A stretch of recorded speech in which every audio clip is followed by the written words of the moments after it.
Em nosso programa de hoje, vamos trafegar pelo mundo das artes cênicas, incluindo o teatro e o balé, e também pelo da música e da poesia, com destaque para o slam. Como essas formas de arte podem expressar a realidade de uma jovem negra consciente que procura passar uma mensagem não apenas de denúncia, mas também de esperança em dias melhores para a nossa sociedade. Lhe acompanho e tu me ensina a andar de bicicleta. Ou esquece de acordar pra fazer dia, madrugada e cantar, cantar. Vejo sim, ó, no canto do seu olho esquerdo escorrer sangue sem cor. Desce até misturar em baba e virar visco de tanto mastigar com bala que lhe enfiei goela dentro.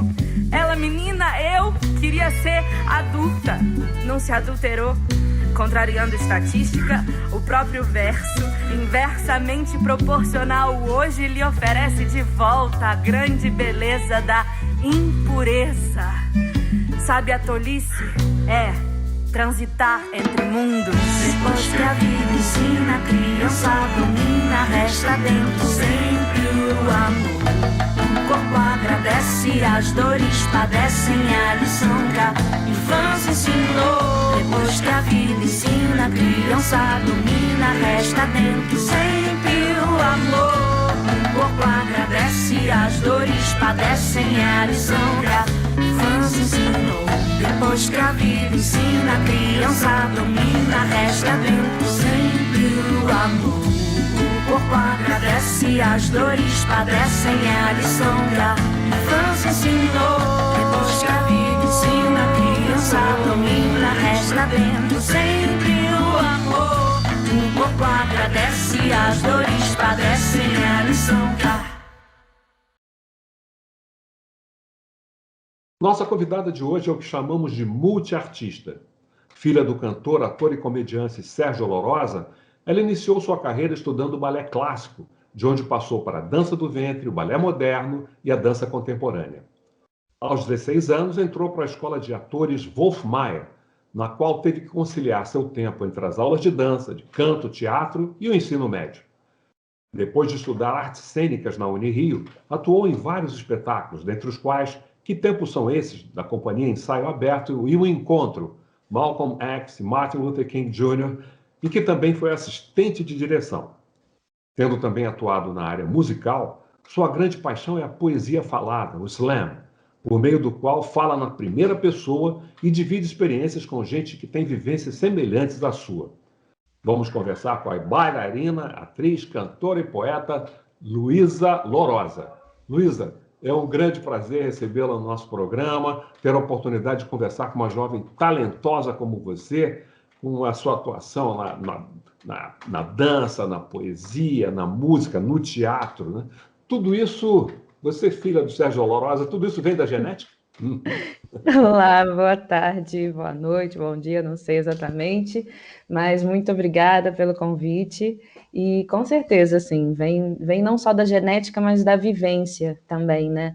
Desde muito cedo ter a chance de presenciar o fazer e o viver artístico, com certeza é uma coisa que influenciou muito a minha trajetória e me formou como artista, né? A chance de entender o fato de viver como arte, como uma possibilidade, assim, isso molda muito os nossos sonhos, as nossas subjetividades, né, e objetivos, assim, na vida, com certeza, assim, tem a ver com isso. Não é apenas uma vivência digamos, ligada à arte, tá? Mas como uma pessoa que tem um papel importante, uma pessoa que se destacou, né? E isso é, de uma certa forma, também um exemplo para você, do seu pai. Com certeza, sem dúvidas, um grande exemplo, assim, e de parceria e troca também. A música, eu acho que ela vem muito para selar isso, a música que eu lancei agora, Pureza, né, que é uma música que meu pai fez há 30 anos atrás, e eu reencontrei a música no ano passado, ele mostrou para mim, para o meu irmão, e ele dizia que ainda não estava pronta a música, e daí eu tomei de assalto e falei, então tá, não está pronta, eu vou terminar, vou botar a minha palavra aí, eu escrevi uma poesia, escrevi um último refrão para responder um pouco, né, para como se eu estivesse conversando com ele, como as nossas conversas normalmente são sobre arte, são sobre políticas, são sobre questões raciais, são coisas que movimentam a gente muito, e a gente discute muito também, o que é ótimo, né, porque tem um choque das gerações e das vivências diferentes, mas a gente vai construindo entendimentos a partir da nossa relação com a arte, com a vida. Então, eu acho que a música ela tem muito disso também, né? Da nossa relação mesmo, assim, de pai e filho. Mas como é que uma música de 30 anos atrás, ela conseguiu ser atual? Pois é, olha, eu acredito que sim. A música ela fala sobre infância, né? Então fala sobre algumas coisas que são quase universais, eu diria assim, né? De um sentimento de esperança e de vontade de realizar e de ter imaginários e de voltar, de recuperar essa criança interior que a gente tem. E aí eu trouxe para a música também uma vontade de encontro com essa criança através da poesia, através da arte, que é assim que eu me sinto muitas vezes.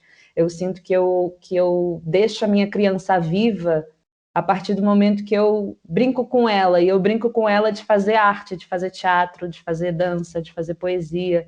Então eu vou nutrindo essa criança aqui dentro cada vez mais através de todo esse fazer artístico que hoje em dia é a minha profissão, que é o que paga as minhas contas, mas não deixa de ser uma coisa que alimenta a minha alma também.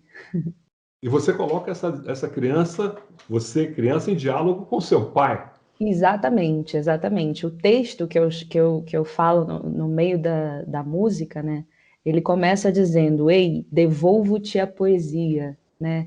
A beleza de ser impura e pura criatividade. O nome da música é Pureza, mas uma coisa que me impressiona muito assim nas crianças, e que até para escrever esse texto da música eu estudei um pouco a relação dos ereis, né, da criança, que tem a pureza e a impureza convivendo, coexistindo ali dentro, né?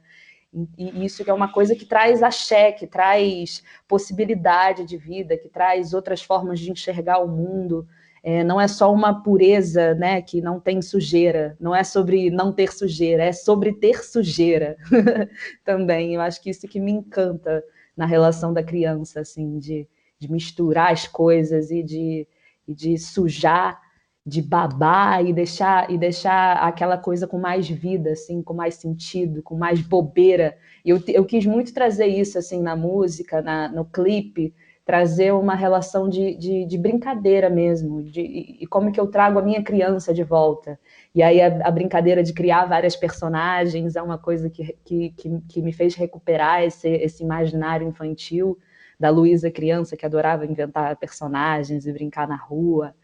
Então, é uma coisa que me deixa muito boba e muito viva, que eu gosto bastante. Você falou dos ereis e do axé. Qual é a sua ligação com as religiões de matriz africana? Olha, eu tenho uma relação sensível, assim, eu acredito. Porque chegou para mim a relação com as religiões de matriz africana. Elas chegaram, eu acredito que pelo melhor caminho que elas poderiam chegar até mim, que é através do maior amor da minha vida, que é o teatro. E já não é a primeira, nem a segunda, nem a terceira, nem a quarta vez que, através do teatro, eu preciso me aprofundar nas relações do candomblé no Brasil, para entender a ancestralidade, para entender a luta das pessoas negras e dos artistas negros no Brasil. Então, o primeiro trabalho que eu fiz de teatro negro era num coletivo que chamava Gbaro Binrim, que era um coletivo de mulheres, e a gente estudava os arquétipos das orixás femininas, das Iabás, e eu comecei a estudar profundamente Iemanjá nesse projeto, e fiz a ideia do projeto era pesquisar a fricção que existia entre eu, a artista, e a orixá, para criar performances a partir disso. E eu fiquei 3 anos nesse grupo. A gente montou um grupo de estudos na Unirio também, que relacionava as mitologias iorubás com a geopoética né, com a geologia, era um grupo de estudos dentro da paleontologia da Unirio. Então, assim, como friccionar a geologia, esses estudos de geopolíticas e geopoéticas com as relações das mitologias iorubanas. E aí, depois disso, me apareceu a chance, a grande oportunidade de fazer a minha primeira direção teatral. E o primeiro espetáculo que eu dirigi se chama Iabá, Mulheres Negras, que estreou no dia 13 de março de 2020. E, infelizmente, por conta da pandemia, tivemos que parar no dia 14 de março de 2020. Então, a gente fez 2 apresentações e parou. Assim, sortudos foram as pessoas que conseguiram assistir, que conseguiram estar lá, participar desse momento que foi muito importante. Eram 15 mulheres no palco, assim, 15 pessoas, mulheres envolvidas, mulheres muito, muito inteligentes, muito sensíveis. Cada uma trouxe a sua própria história para o palco. E a gente fazia encontros na sala de ensaio e no terreiro para conhecer cada vez mais a nossa relação com a nossa ancestralidade, como é que a gente colocava isso em cena, como é que a gente transformava isso em dramaturgia sensível e política ao mesmo tempo. Foi um trabalho assim de muito mergulho, foi um trabalho de muita entrega de todas as atrizes e de todas as pessoas envolvidas. E aí eu começo a me aproximar a partir disso, assim, a partir das demandas do trabalho teatral mesmo, e cada vez mais me apaixono por esse universo que já estava dentro de mim, né? Que a gente muitas vezes é tirado, arrancado dessa relação com a religião de matriz africana, que são nossas, né? E aí depois a gente tem que se religar ou se reencontrar com uma coisa que já é nossa ancestralmente. Então é nesse caminho assim que eu tô, de reencontrar, de reconhecer, de olhar para dentro, de olhar para trás, para construir futuro a partir do que eu sou, né, por essência. Mas você começou a sua aproximação com os palcos fazendo dança clássica. Como é que foi? Exatamente. Foi. Eu comecei a fazer balé quando muito criança, né? E eu era muito tímida. Eu tinha uma relação de medo muito grande com o palco.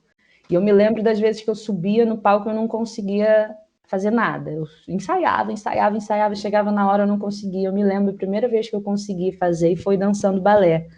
Assim, a primeira vez que eu consegui subir no palco e fazer o que eu devia fazer. E aí, a partir daí, eu me apaixonei pela dança do ventre também, e que depois de muitos anos fazendo dança do ventre, que eu fui entender que a relação que eu tinha com a dança do ventre já era um lugar de reconhecer a minha relação com a ancestralidade. Porque, na época, eu não imaginava, engraçado, né? A gente não faz a ligação. Eu, quando criança, não fazia ligação de que o Egito era na África, né? Que quando a gente pensa em Egito, quando a gente pensa nas danças egípcias, a gente está pensando em danças africanas também. Então, foi uma coisa que eu vivi durante muito tempo para depois entender que já era um lugar de me reconhecer enquanto pessoa negra em diáspora. No próximo bloco, a gente vai continuar por esse caminho da dança. Você passa depois para a dança contemporânea e depois chega a atriz. Vamos chegar lá. Tá bom.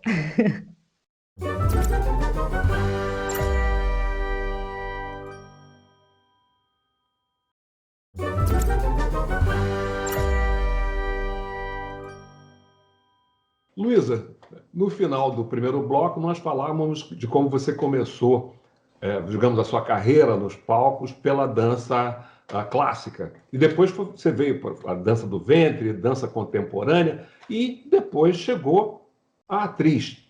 Isso foi só depois de fazer a escola, o curso lá do Wolf Maia? Como é que foi isso?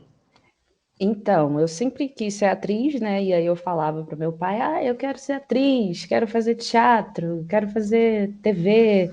E ele falava, vai estudar, vai estudar, vai estudar. E foi o que eu fiz. eu fui para a escola do Wolf, eu tinha 16 anos quando eu entrei lá e comecei a estudar. Fiquei 3 anos lá, me formei e imediatamente fui para a Unirio. Nesse primeiro semestre da Unirio, eu já estava frequentando os encontros da Companhia Ensaio Aberto, que é uma companhia de esquerda, marxista, que funciona lá no Armazém da Utopia, que é ali no Porto. E eu fiquei lá durante 1 ano, estudando e ensaiando uma peça, que foi a primeira peça profissional que eu fiz. Foi a primeira vez que eu fiz um trabalho profissional, e daí foi o Que Tempos São Esses? Que tempos são esses? Era uma peça exposição, a gente ficava em cena 7 horas. Uau! No 7 horas? CCBB. 7 horas. Nossa! Tinha que ter preparo físico, além de tudo. Tinha, de salto, eu ficava de salto. De salto. Mas foi uma experiência muito importante, assim, para começar. Eu estava super começando, e foi no CCBB. A gente fazia vários textos do Brecht, né, que é um autor de teatro alemão. Bertolt Brecht. Isso, que trata muito de teatro político, e foi muito mesmo a minha porta de entrada para o teatro, e como entender esse teatro como política também, né, como ações políticas e sociais. Então, a gente fazia vários textos de várias peças, de várias poesias do Brecht ao longo dessas 7 horas, lá na exposição do CCBB.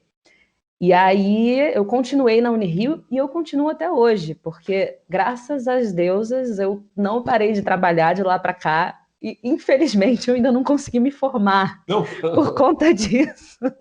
Por conta disso, eu faço algumas matérias e trabalho nos outros momentos. Tá em que período, Bom, devo estar no 15º. Eu entrei em 2016 na Unirio, eu já estou quase terminando, mas eu atrasei por conta de fazer muitos trabalhos. A Unirio é uma faculdade que é integral, então, assim, não dá para trabalhar e estudar ao mesmo tempo, porque as aulas começam às 1 da tarde e terminam às 7 da noite. Isso é uma grande questão, inclusive, para os alunos da Unirio. Mas eu, agora na pandemia, eu inclusive consegui correr com algumas matérias assim online, né? A gente fazendo EAD, que é bem complexo no teatro, mas eu acabei conseguindo matar algumas matérias também. E aí, ao longo dessa trajetória na Unirio, eu fui me experimentando em vários trabalhos, fazendo várias cenas, participando de festivais e de outros trabalhos, entrando em algumas companhias, passando por algumas companhias, né, e fazendo alguns trabalhos dessas companhias, e migrando para outras e para outras. Eu gosto muito dessa coisa de aprender um pouquinho em cada lugar, assim, e aí agora eu estou começando a entender que caminho é esse que eu quero seguir, né, que pesquisa que me interessa, para de repente montar o meu grupo ou o meu próprio trabalho, e aí agora desembocando nessa fase musical da vida, né? E que não deixa de ser teatral, porque eu acho que o espetáculo todo... É uma performance, não é isso? Exatamente. O espetáculo todo do lançamento do clipe, né, de construção do roteiro, de direção, isso me interessa absurdamente, porque eu sinto fazendo teatro. Agora, por exemplo, eu tô já preparando o meu 2º clipe, e eu chamei uma diretora de teatro para dirigir. O clipe, né, uma diretora de teatro e bailarina também, coreógrafa, que vai dirigir esse novo clipe, e que tem toda uma pesquisa super corporal e teatral, que me interessa muito, assim, é isso que me instiga, que me dá tesão, assim, na criação artística, né? Pensar como parte do teatro para virar o que quiser ser, né? Pode ser cinema, pode ser música, mas parte dessa relação teatral com as coisas. E essa relação teatral com as coisas te levou a ganhar o prêmio de melhor atriz no 9º Festival de Teatro Universitário. Como é que foi isso? Exatamente.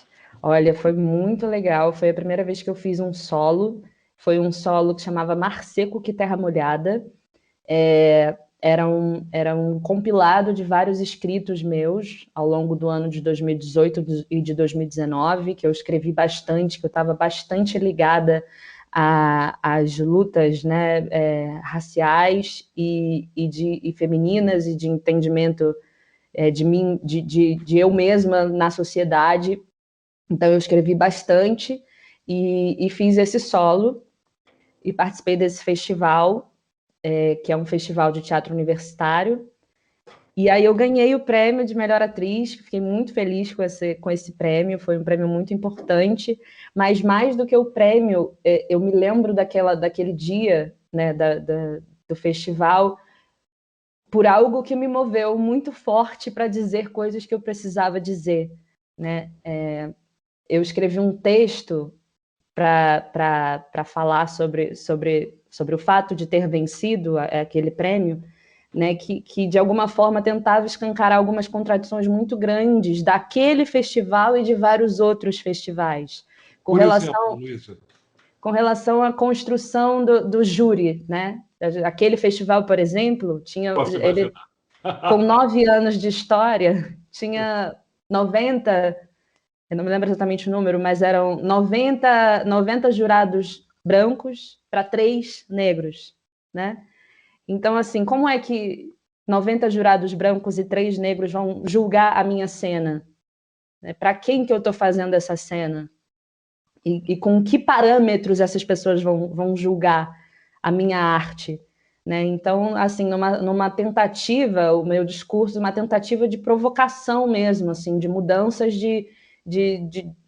da construção estrutural desses festivais.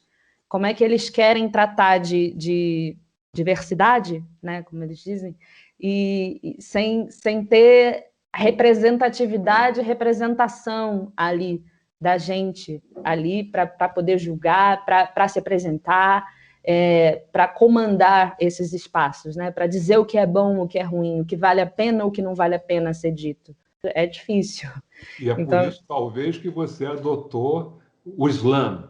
Exatamente. Uma forma de expressar o que está dentro de você, as reflexões que você tem sobre a realidade, a sua experiência, a sua visão. Exatamente. No slam, inclusive, eu participei do slam ao longo do ano de 2019 e no ano passado também participei do slam da FLUP.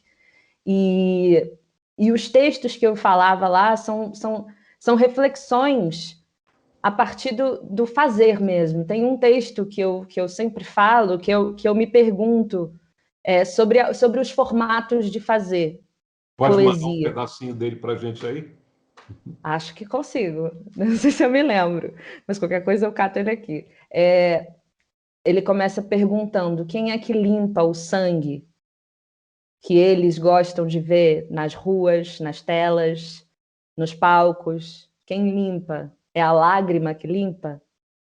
Mas se é o sal da lágrima que conserva a dor, eu é que não vou chorar mais. Eu não vou. Enfim, para questionar assim, será que realmente eu tenho que ficar botando a minha dor na tela? Eu tenho que botar a minha dor na roda para impressionar quem? Né? E a partir desse questionamento, eu faço um movimento de tentar, através da minha arte, propor imaginários possíveis. E eu acho que Pureza também traz muito disso, esse projeto novo. Traz uma vontade de criar novas relações e novos imaginários com relação à infância preta. E com a relação de pai e filho, né, que muitas vezes é dolorida também, muitos exemplos que a gente vê são de dor. Mas como é que é possível a gente povoar esse imaginário de referências boas também? Né, para entender isso como possibilidade. Eu acho que isso tem sido um campo de atuação. Assim. Agora eu estou na minha 2ª direção, acabei de finalizar, vai estrear ainda há pouco, que é um infantil, chama o Pequeno Herói Preto. É um projeto do Júnior Dantas, e nessa peça a gente também traz um pouco desse questionamento, assim, como é que a gente consegue criar imaginários positivos para as crianças negras? E você, então, nesse seu trabalho, você está sempre refletindo essa sua, só para resumir, essa sua experiência como mulher e como negra. Como é que você vê a perspectiva em relação a essas questões, a questão do machismo, a questão do racismo, na sociedade brasileira hoje? onde a gente vive um momento de uma encruzilhada de avanços e retrocessos? Olha, infelizmente eu sou bastante pessimista com relação a isso e eu não tenho muitas esperanças a não ser o fazer, né? O que a gente pode ir fazendo. Eu não tenho muitas projeções de esperanças no futuro muito grandes, infelizmente, porque a realidade ela é muito dura e muito cruel. O que a gente vê não nos dá possibilidade muito de sonhar, mas eu acredito no fazer. Eu acredito no que a gente pode transformar em cada trabalho. Assim, no meu caso, o meu trabalho é a arte. Então, é através da arte que eu posso transformar a mim mesma o tempo inteiro, me repensar o tempo inteiro, desamarrar as amarras que me foram postas o tempo inteiro e também propor novos caminhos para as pessoas que podem estar próximas de mim, que podem se interessar pelo meu trabalho. Eu acho que é sempre a partir da arte, da poesia, no meu caso, e é isso que me dá força para continuar. Entender que eu vou precisar me comunicar através dessa arte. Eu acredito no poder libertador da arte, no poder empoderador. Poder empoderador é ótimo, mas é mais ou menos isso mesmo, da arte, como ela é capaz de transformar indivíduos, de conseguir nos fazer acessar a nossa maior potência. Eu acho que se a gente tem uma educação artística, a gente consegue melhorar bastante coisa. Acredito nisso. Só para a gente fechar, qual seria o conselho que você daria aos jovens, os negros e negras, que estão se iniciando nesse caminho da arte? Saibam quem são vocês. Olhem para si, se olhem no espelho. Passei muito tempo sem me olhar no espelho.